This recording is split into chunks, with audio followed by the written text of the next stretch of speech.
The Lost World.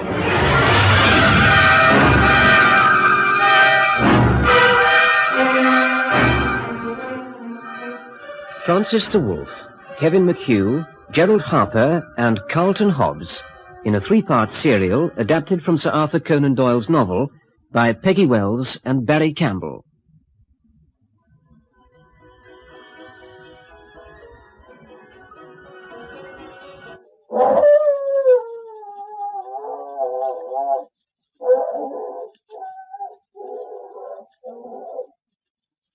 What on earth was that? Nothing to trouble our slumbers. Vast peace and quiet. Malone, throw some wood on the fire. Right. Got your rifle. That row wasn't very far away from here. No further away, I'll swear, than the glade where we saw those... Iguanodons? Yes, that's it. And you're the oracle, Professor Challenger. Now, what's going on out there? A forest tragedy, Lord John. I spoke too soon. Forest tragedy? I warned you, gentlemen, that we might meet carnivorous monsters. Beasts of prey that could feed on lions and tigers as a cat feeds on mice. Then you think... The big, blundering iguanodon, small-brained and harmless, has been attacked by something that tore it in pieces as easily as you might rip up a sofa cushion. Something bigger? No, something smaller, but infinitely more deadly. Well, I don't know what that bounder is. I'm past guessing anything by this time, but I only hope it's afraid of fire. Why so? Because it's heading towards this camp now. How'd you know that? You don't live in the bush without being able to smell trouble. And listen. You hear that? Yes. To judge by the sound, Professor Challenger, Yes, Professor Summerlee? I should say an allosaurus. Or a megalosaurus? Exactly. We speak with insufficient data and without actual sight of the creature. Look here, Lord John, there's a big gap in our thorn hedge. Do you think it can... Get through? Yes. I don't know.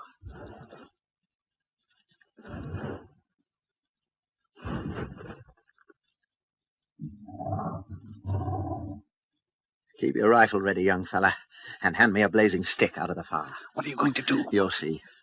But something's got to be done, and done in a hurry. It's outside the thorn hedge. Now.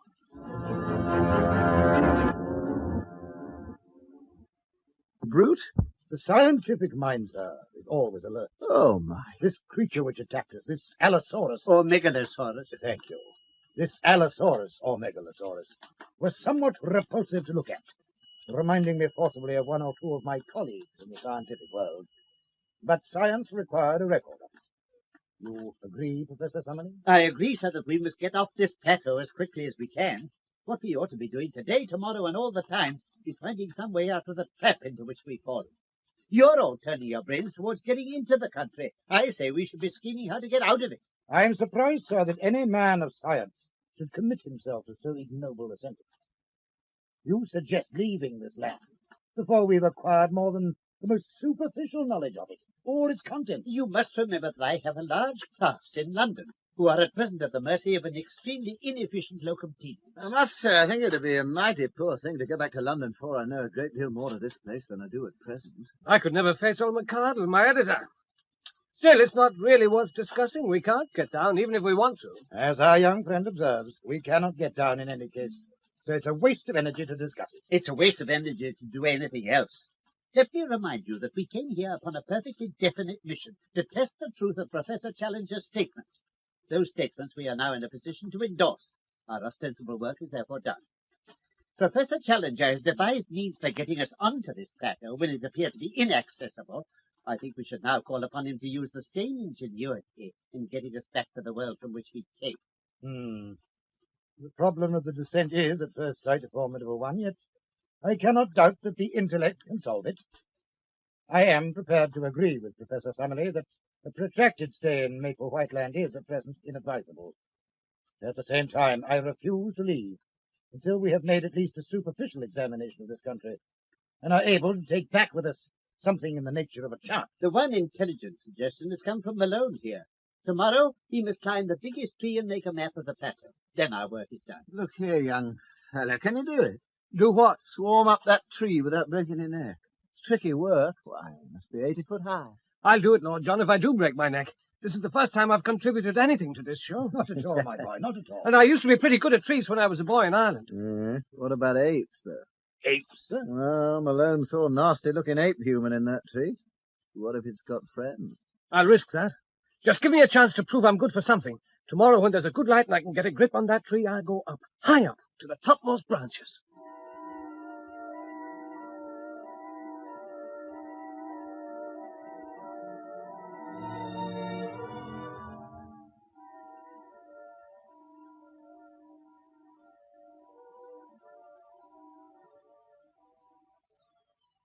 Malone!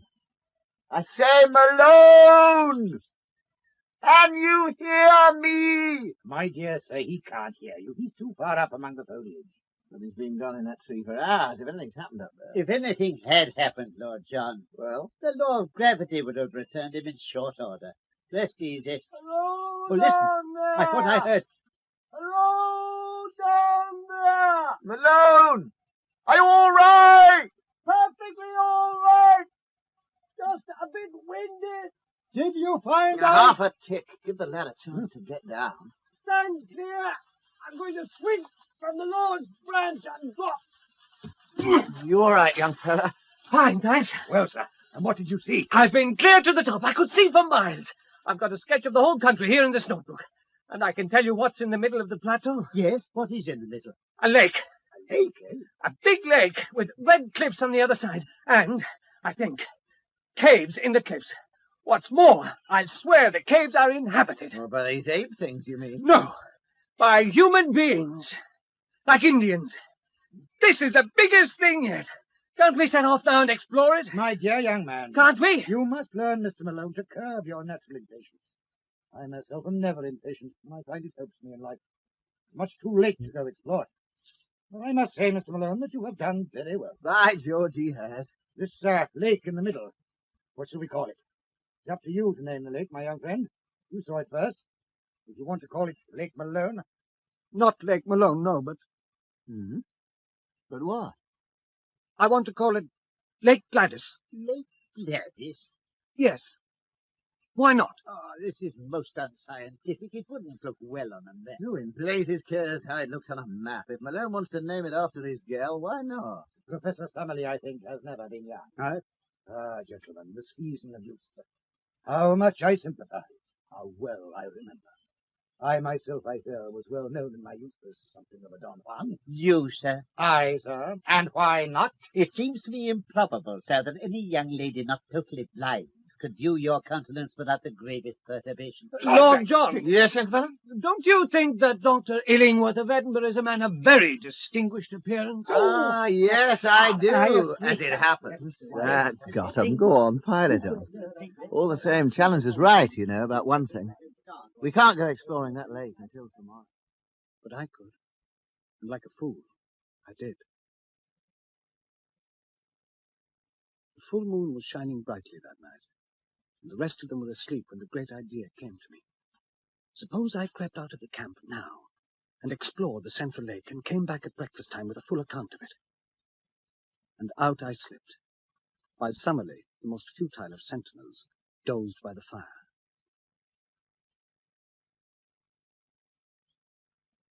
It was a fearsome walk. How can I convey the utter silence, the loneliness, the emptiness of that forest moonlight? Emptiness, and yet shadows seemed to prowl on padded feet. It might have been 2:30 in the morning when I saw a gleam of water through the jungle. There was the lake. But it was not at the lake that I stared in amazement. It was at the cliffs beyond, where I had seen the caves that afternoon. Now I could see tiny discs of light along those caves. Fires. Fires lighted by the hand of man. This was proof to take back on my homeward journey. I was more than halfway back, emerging from the dreadfulness of the forest when... What's that?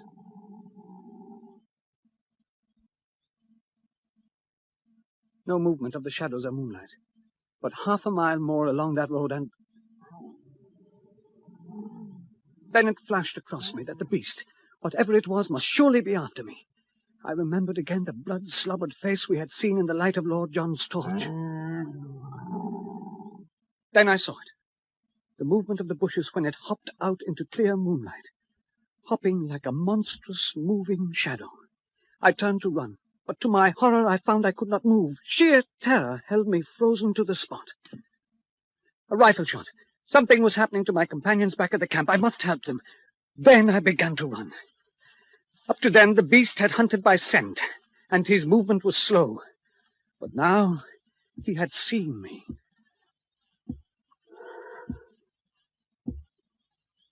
Now, as he came round the curve in the path, he was gaining on me in great bounds.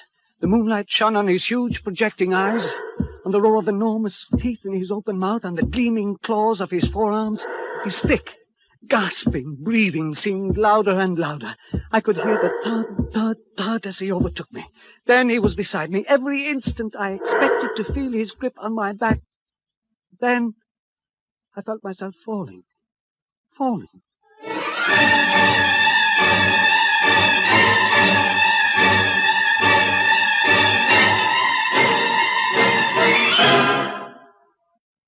When I came to my senses, I found myself at the bottom of an evil-smelling pit. By the clear light of the moon, I was able to see the great, blood-stained, sharpened stake pointing towards the sky, and I realized that the pit was a trap, dug by man, in order to trap monsters, and that stumbling into the pit had saved my life. Then I remembered the rifle shots I had heard, and scrambling hurriedly to my feet, I began the laborious climb out of the pit. I had to get back to the camp.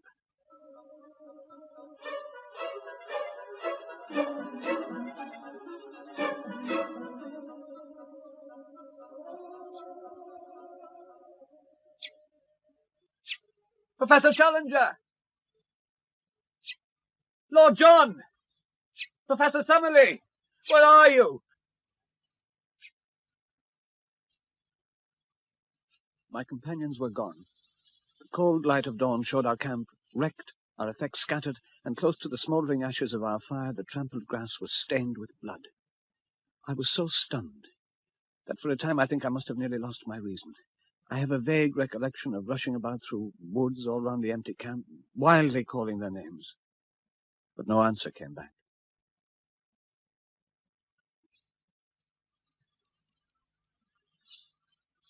It was 24 hours later, in the grey light of another dawn, when I was roused out of tortured sleep by a touch on my arm, and there in front of me, pale, wild-eyed, scratched, and blood-stained. I say, young fella. Lord John! Keep your voice down. You're alive. And if we want to stay alive, young fella, we'd better get a move on. Thank God they didn't damage the rifles. Who didn't damage the rifles? The ape men. So that's it. What happened? Well, it was early in the morning. Yesterday morning? Yes. Our learned friends were just stirring, hadn't even begun to argue yet. All of a sudden, it rained apes. They came down as thick as apples from a tree. I shot one of them through the belly. I heard the shots. But they had us down before we could move. Mind you, I call them apes, but they carried sticks and stones. They jabbered to each other, ended up by tying our hands with creepers.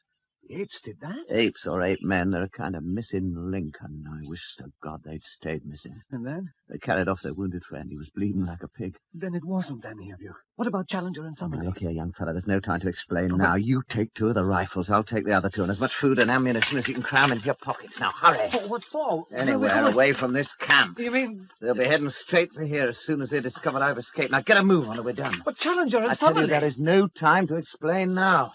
Into the brush. Follow me.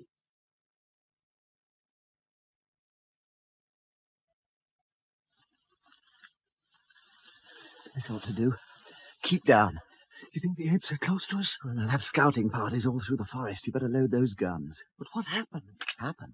After the apes tied you up. Oh, that's just it. Old Challenger managed to struggle onto his feet, tied up and all, and started raving at them like a lunatic. If there'd been a row of his favourite pressmen, he couldn't have slanged them worse. But that's the funny part of it. It was Challenger's looks that saved us. Challenger's what? Challenger's looks. When he began slanging them, I thought it was the end of us, but, well, they started jabbering themselves. Then one of them stood out beside Challenger, and word of honour, they might have been kinsmen. What? This old ape man, he was their chief, was a sort of red challenger, with every one of our friend's beauty points, only a trifle more so. Challenger at the ape? That's right.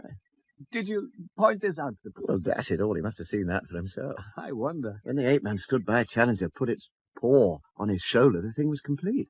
Summerlee was a bit hysterical. He laughed till he cried. What about the ape man? Well, they laughed too, or at least they put up the devil of a cackling. Then they set to work to drag us off through the forest. Summerlee and I got a bit of rough handling, but Challenger was all right. I mean, they carried him shoulder high, like a Roman emperor. Down. Is that the ape man? Yes. That's the row they make when they get excited. Should we fire at them? No, not unless they see us. We've got a surprise rescue to make. Surprise rescue? Oh, I know. They haven't seen us. I think they're going past.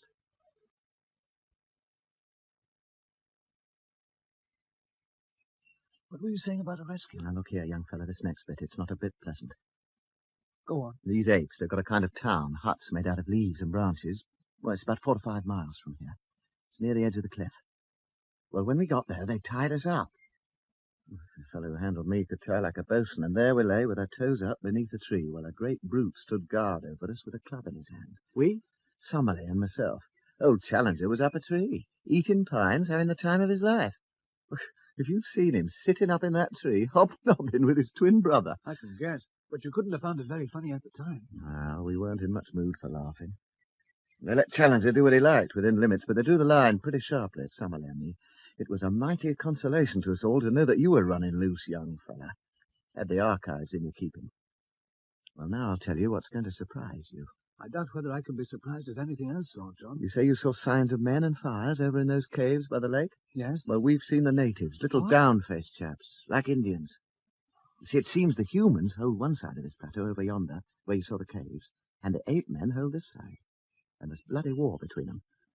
Yesterday, the apes got hold of a dozen Indians. Brought them in as prisoners. You never heard such a jabbering and shrieking in your life. The men were little red fellas. They'd been bitten and clawed so they could hardly walk. The ape men put 2 of them to death there and then. Fairly pulled the arm off one of them. Yeah, it was perfectly beastly. Turned us absolutely sick, and the business afterwards. This morning there's to be another ceremony. Ceremony? What do you mean? You remember those sharp bamboo canes below the plateau? Where we found... Well, we found the skeleton. That's it. You mean? Yes. This town is the jumping-off place for prisoners. They chuck them over the edge there. The game is to see whether they're just dashed to pieces or they get skewered on the bamboo canes below. 6 of the Indians went yesterday. And this morning... Well, Challenger and Summerlee, too. Summerlee for certain. Challenger, too, if they turn nasty. And you? Oh, I was included in it, though. It seemed to me our only chance was for me to get away, pick up the rifles, try a rescue.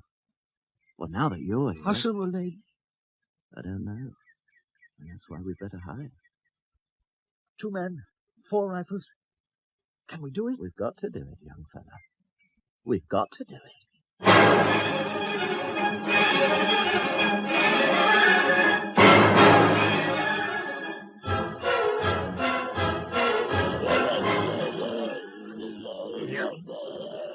There.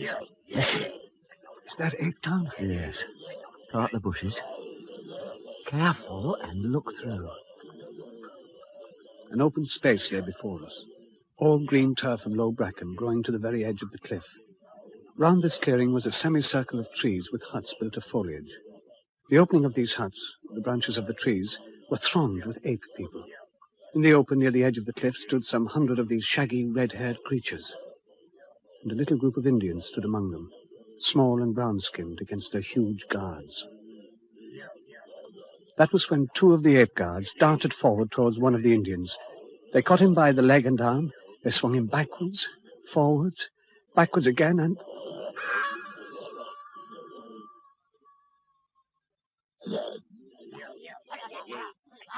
My God, I can't stand this. Easy now. Keep your hands off that trigger. We can't let them go on with it. We're not going to.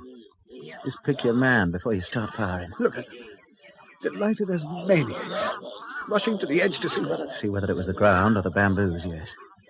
But where's Challenger? Where's Summerlee? Well, there's Challenger. Can't you see him? Good Lord, I didn't... Recognize him from the apes? No.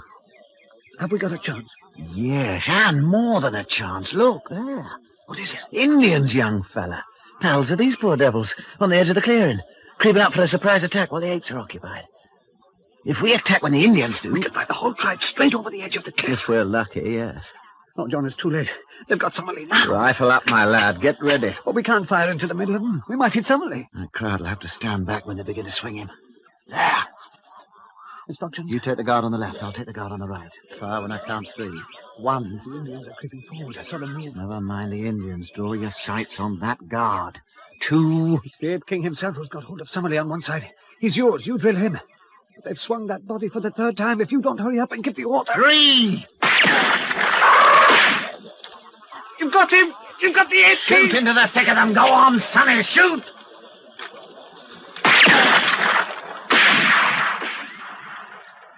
Magazine after magazine we emptied, and with our 4 guns the 2 of us made horrible havoc. Both of Summerlee's guards were dead. He was staggering about like a drunken man. But Challenger seized him, a nightmare Challenger, with matted black beard and clothes in rags. And they ran towards us. Then, out of the woods poured the Indians, with bows and spears for weapons, and the battle was joined.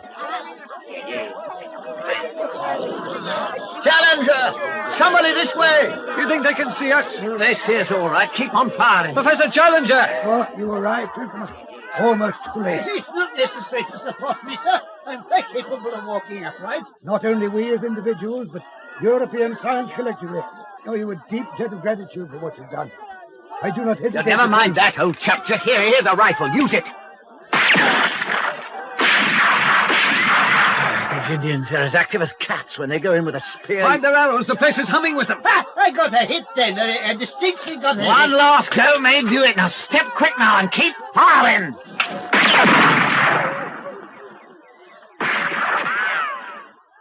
Forward the battle surged on the very edge of the plateau. Apemen and Indians, clubs against spears, rolled over together. Others broke towards the woods. The Indians might have gone down, crushed under clubs, if it hadn't been for our rifles. Then in a moment came panic and collapse. Shrieking and howling, the Apemen streamed in mad disorder towards the brushwood, with Indians in pursuit.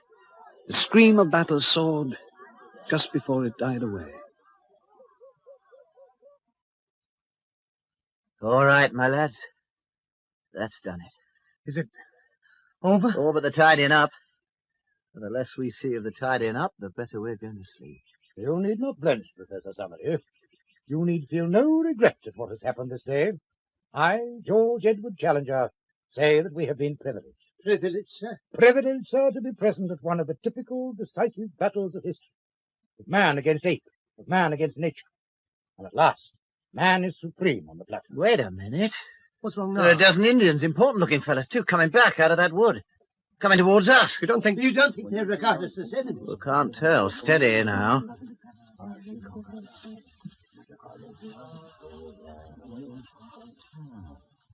Here.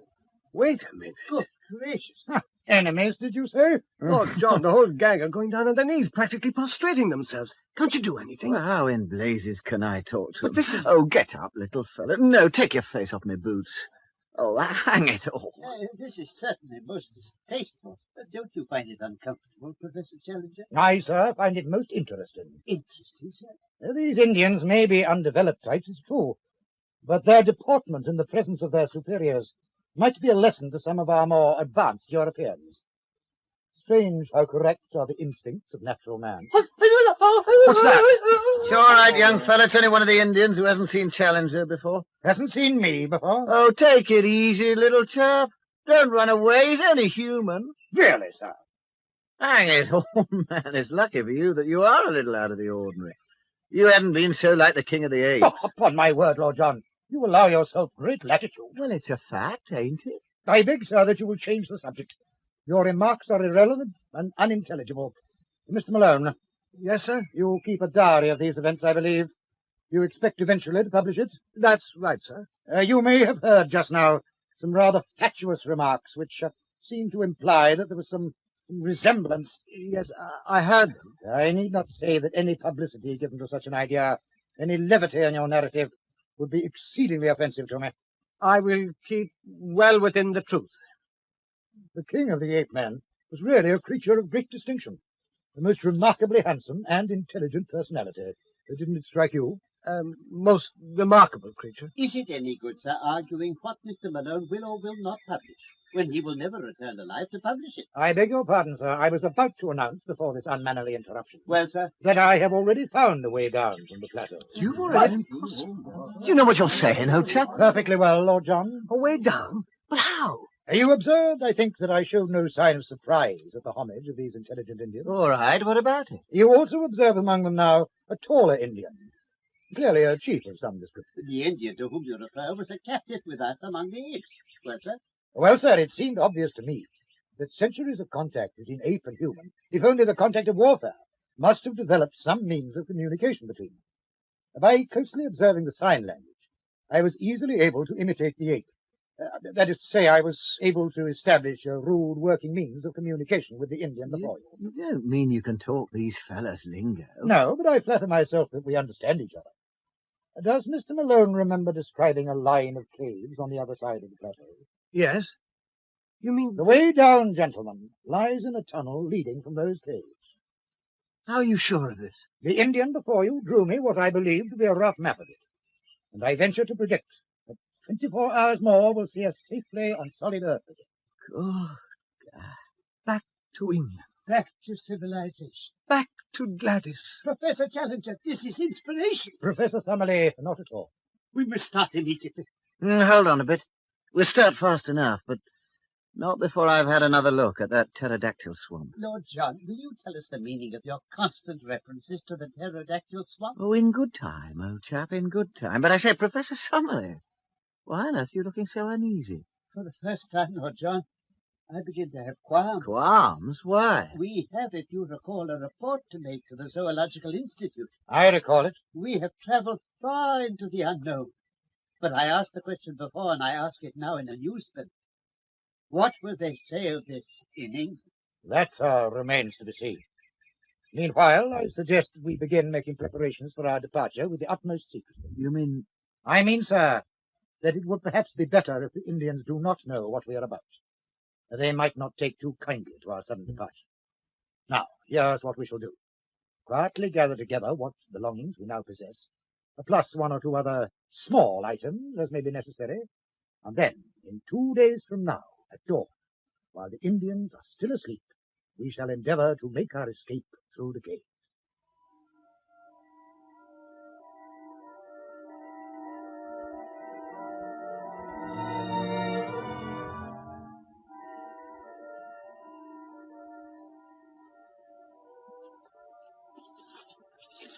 Careful, young fella. Oh, you nearly had me over. Sorry, but this crate's damned heavy. Yeah. Perhaps if you were to lower your end slightly. That's better. Come along. Don't hang back. Sorry, but this thing's heavy. What is it? Wait and see. Now, hurry. I can't see a thing. I do wish, Professor Challenger, that you wouldn't rush on so with the torch. Well, keep up, sir. Listen. What's that? Drums. That's torn it. They've discovered we're missing. Blast! Oh, what's that? What What's happening? Oh, there's not the slightest need for panic. The torch has blown out. I shall relight it. There. Now, come along. Can't be much further. According to the map, it was only a... Oh, what's the matter? Why, it's a dead end. A cul-de-sac. Then we're done. No, we're not. Come back here, Professor. What? Don't you remember the map showed a small fork just before the tunnel ended? Just about here. No. Farther back. Bring the torch. That's it. Just about where the torch blew out. Don't you see? The torch blew out. By Jove, he's right. Look, the entrance to another tunnel. Shall we try it? We've no choice. Come on.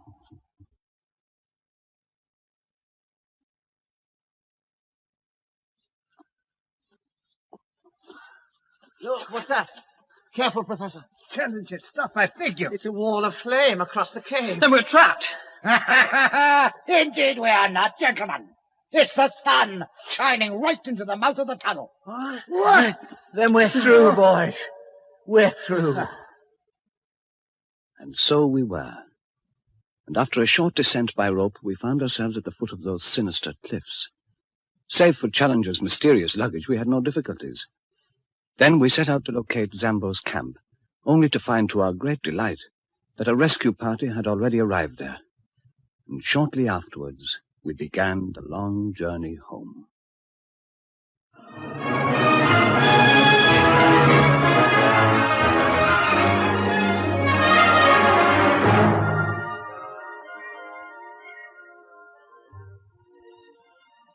And so we returned in triumph to England. Almost as soon as the liner docked at Southampton, we were hurried off, luggage and all, to London, there to attend the extraordinary meeting of the Zoological Institute, which was to be held at the Queen's Hall in Regent Street. We had agreed beforehand not to talk to reporters, other than to say that our expedition had been successful. And so, when we were eventually led onto the platform, we faced a packed hall with the audience in a high state of curiosity and excitement.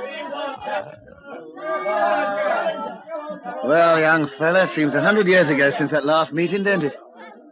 I say, you haven't heard a word I've been saying? What's up, nervous? No, I'm sorry. I was just thinking perhaps I should have contacted Gladys. Oh, I see. I shouldn't worry if I were you. Give her a surprise. I'm told women like surprises. Yes, but all the same, I think... Fun's about to start, I think. Professor Challenger. Yes, Professor Summerlee? I have observed a certain person in the audience, and the presence of this villain, I repeat, sir, villain, fills me with the greatest disquiet. Look at the aisle seat beside the stage. I see him, Professor Summerlee. Surely that can only be the deplorable countenance of... Yes. Who is it? Quiet, young fella. The chairman's going to begin. Quiet. Ladies and gentlemen, I shall not, ladies and gentlemen, stand for more than a moment between you and the treat which lies before you. It is not for me to anticipate what Professor Summerlee, the spokesman of this committee, has to say to you. It is common rumor, however, that their expedition has been crowned with extraordinary success. And I shall, without further ado, introduce to you the spokesman of the party, Professor Summerlee, FRS. It is, dear sir, a pun distinctly resembling a hiss. I heard it. Did you observe that it came from the person in the aisle? Get up, old chap. Begin your speech. Who is this villain in the aisle seat? Get up, Professor. Get up. But who is he? He may cause trouble. You can't mean it. Young man, that is Dr. Illingworth of Edinburgh. Professor Summerlee, FRS. Ladies and gentlemen, many of you will no doubt remember that at the last meeting of this society, Professor Challenger made certain observations regarding the supposed survival of certain prehistoric monsters and of a lost world. At that time also,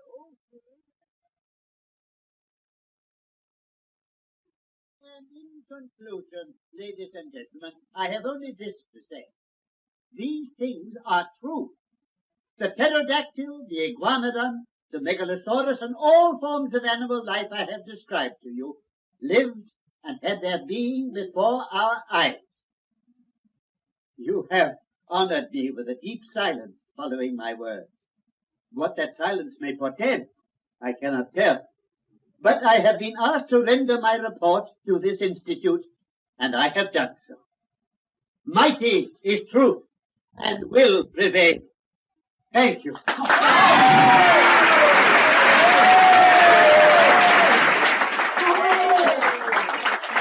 Mr. Chairman! That's Illingworth. He does mean trouble. Steady now. Mr. Chairman! Mr. Chairman! Yes, Dr. Illingworth. I believe that a resolution of thanks to these gentlemen is to be moved by Professor Sergius. Yes, sir, that is so. Is it not the procedure for an amendment to be taken before a resolution? Yes, sir, if there must be an amendment. Mr. Chairman, there must be an amendment.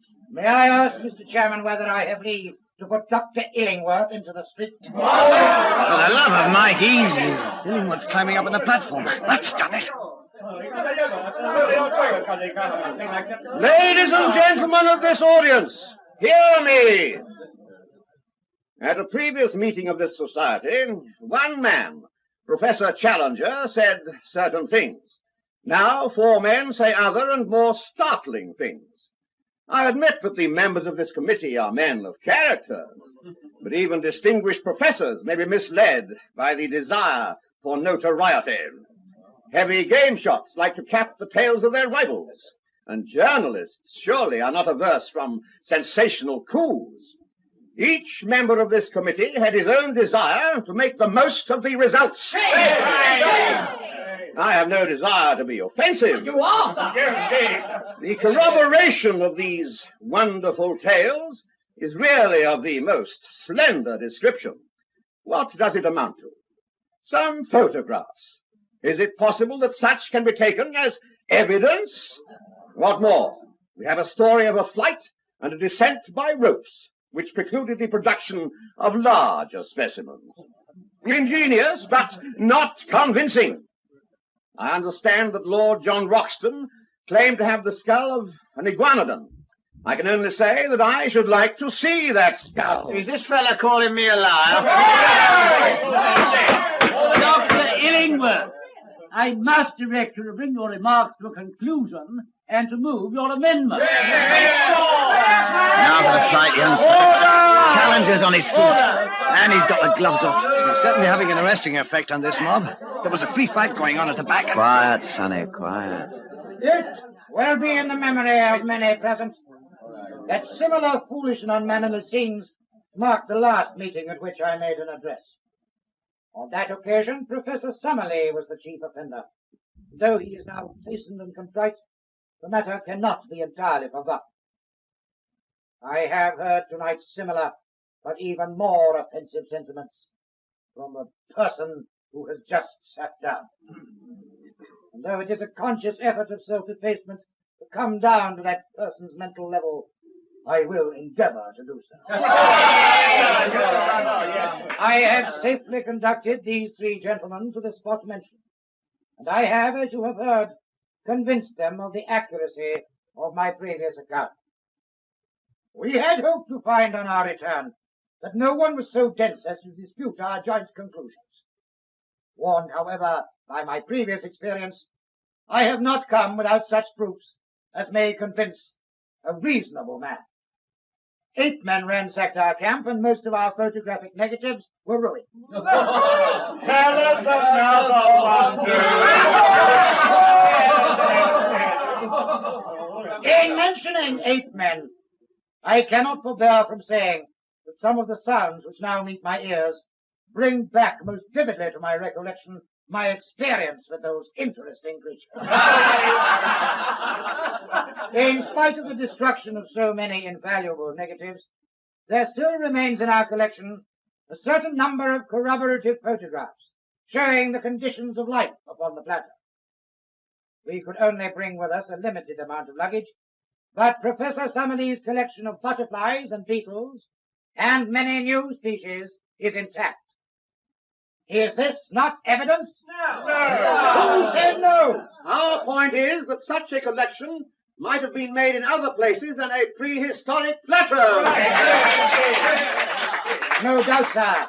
We have to bow to your scientific authority, although I must admit that the name is unfamiliar. Passing then both the photographs and the entomological collection, I come to the varied and accurate information which we bring with us, upon points which have never before been elucidated. For example, upon the domestic habits of the pterodactyl. I say that upon the domestic habits of the pterodactyl, we can throw a flood of light. I can exhibit to you from my portfolio a picture of that creature, taken from life, which would convince you. No picture could convince us of anything. You would require to see the thing itself, Dr. Illingworth? Certainly. And you would accept that? Beyond a doubt. Then came the sensation of the evening, an event unparalleled in the history of scientific gatherings. Professor Challenger raised his hand in the air as a signal. Lord John Roxton rose to his feet immediately and made his way to the back of the platform, and with Zambo, our faithful Negro servant, He dragged forward a packing case. There wasn't a sound in the hall, and all eyes were fixed on the case. Professor Challenger slid the lid open. Peering down into the box, he snapped his fingers several times. Come then, pretty. Come on, pretty. Come along, pretty.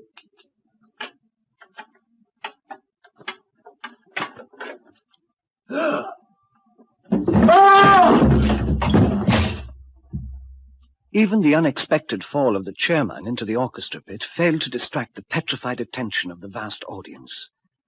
A pterodactyl, for such it was, though a baby one, glared upon them with malicious red eyes, as bright as points of burning coal. Its long, savage mouth showed a double row of pointed teeth. Its shoulders were humped, and its folded wings were draped round them like a faded grey shawl. It was the devil of everyone's childhood, in person.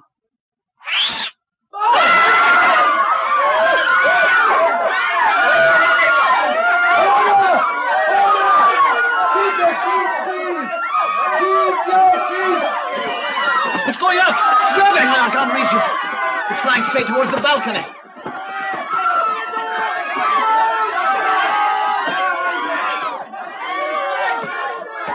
The window! For heaven's sake, shut the window!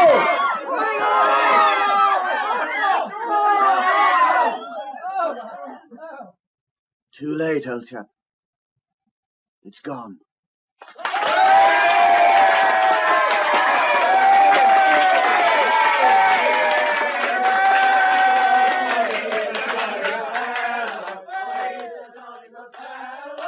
Suddenly it seemed that everyone was on his feet. Everyone was moving, shouting, gesticulating. A dense crowd of cheering students surged round us. My three companions were hoisted shoulder high. In vain they strove to break loose. I managed to get away in the melee, and I watched them as they were carried out through the main doors and out into the street. It seemed that thousands of people were waiting, blocking the streets from side to side. The crowd set forth, down Regent Street, Pall Mall, St. James's Street, and Piccadilly. And it was not until after midnight that the travellers were released at the entrance to Lord John Roxton's chambers in the Albany. Meanwhile, I managed to slip away, for I had a most important call to make in Streatham.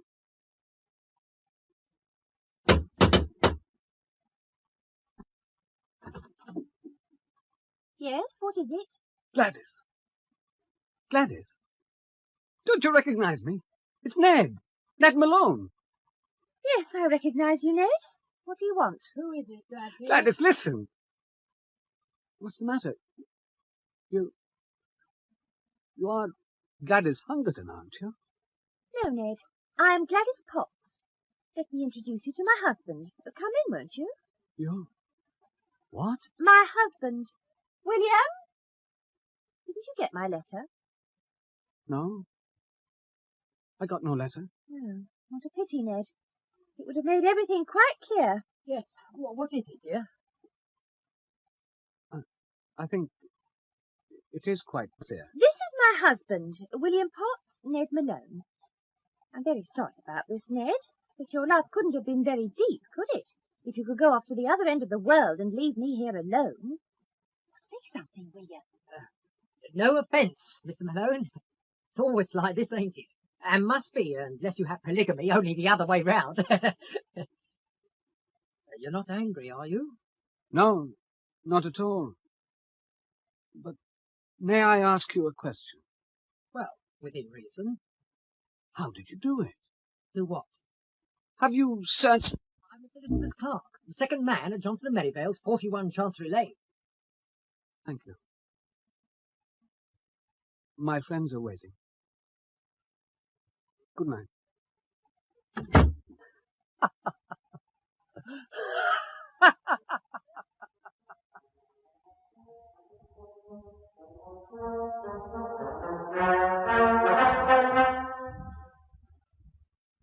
was a little later that night when Challenger and Summerlee and Lord John and I sat around the table in Lord John's rooms.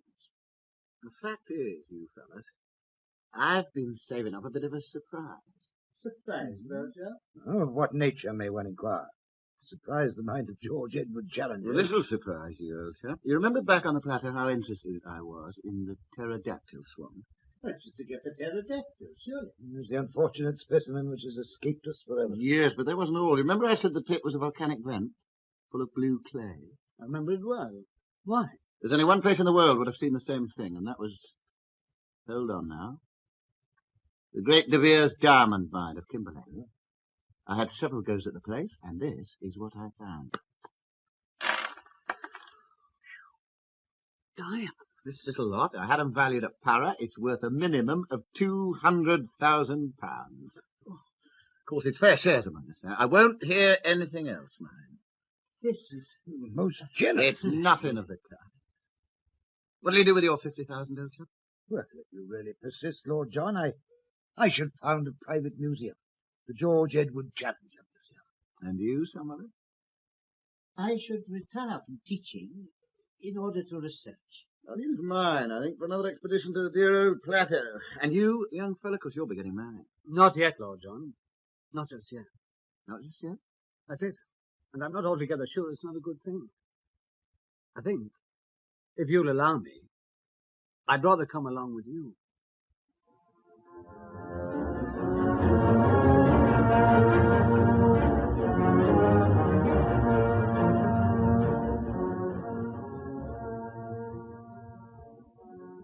So, in humble and thankful mood, I close this account.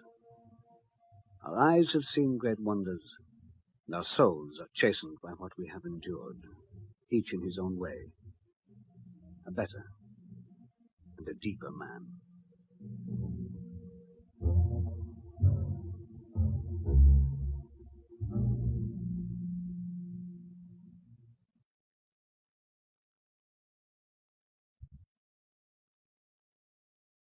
In the final episode of The Lost World by Sir Arthur Conan Doyle, adapted for radio by Peggy Wells and Barry Campbell, Professor Challenger was played by Francis de Wolff, Edward Malone by Kevin McHugh, Lord John Roxton by Gerald Harper, and Professor Summerlee by Carleton Hobbs.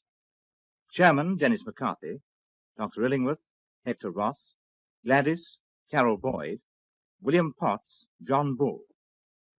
Special effects were by the BBC Radiophonic Workshop, and other effects by Janet Mitchell and David Greenwood.